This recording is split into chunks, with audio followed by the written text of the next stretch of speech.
महायुती सरकारला पुन्हा सत्ता मिळवून देण्यात मोलाचा वाटा असलेल्या लाडकी बहीण योजनेबाबत एक मोठी बातमी आहे। सरकार आता सर्व लाडक्या बहिणींची पडताळणी सुरू करणार आहे। म्हणजेच योजनेसाठी अपात्र असतानाही महिन्याला 1,500ची लाभ घेणाऱ्यांची आता गच्छंती होणार आहे। चारचाकी वाहन असलेल्या तसंच सरकारी कर्मचारी असलेल्या पण लाडकी बहीण योजनेचा लाभ घेणाऱ्या महिला योजनेसाठी अपात्र असतील असं महिला आणि बालकल्याण मंत्री अदिती तटकरे म्हणाले आहेत। लाडकी बहीण योजनेचा गैरफायदा घेत जात असल्याच्या काही तक्रारी प्राप्त झाल्याची माहिती तटकरेंनी दिली। आता पडताळणीनंतर लाडकी बहिणींची संख्या घटणार का हे पाहावं लागेल। दरम्यान लाडकी बहीण योजनेमुळे सरकारी तिजोरीवर भार पडत असल्याचे सूर आळवले जात आहे।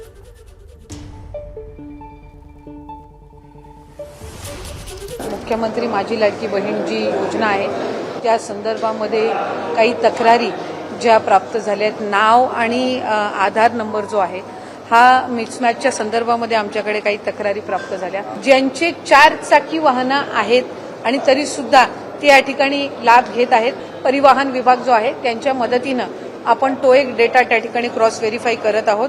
ज्यांचं नावाचं मिसमॅच झालेलं आहे, म्हणजे आधार कार्डवर नाव वेगळं आणि स्पेलिंग आणि त्यांचं बँकचं खातं जे आहे त्याच्यावर त्यांची स्पेलिंग ही वेगळी आहे, ती एक क्रॉस व्हेरिफिकेशन आपण करत आहोत। एबीपी माझा, उघडा डोळे बघा नीट।